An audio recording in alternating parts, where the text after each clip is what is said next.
Qui-Gon Jinn, le Jedi que le Conseil n'a jamais compris. Il se trouve que je n'ai que ça, mais les Datari feront l'affaire. Non, elles feront pas l'affaire.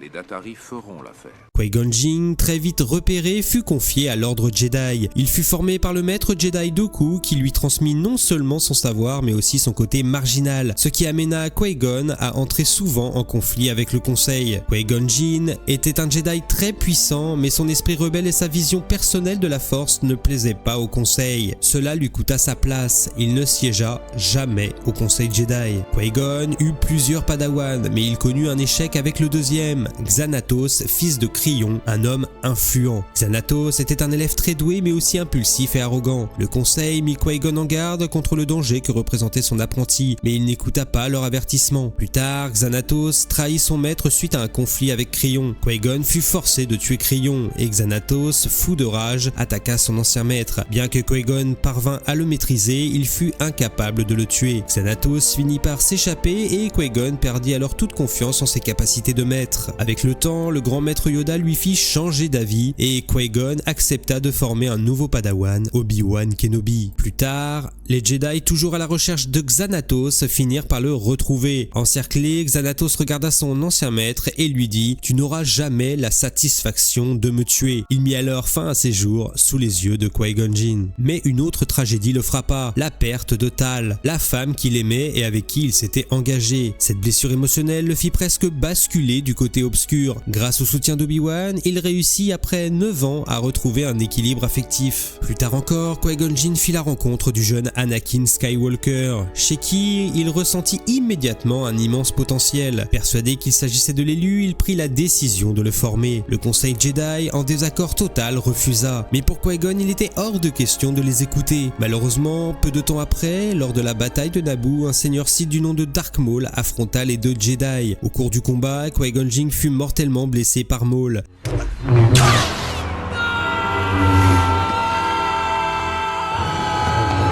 Qui fut ensuite vaincu par Obi-Wan.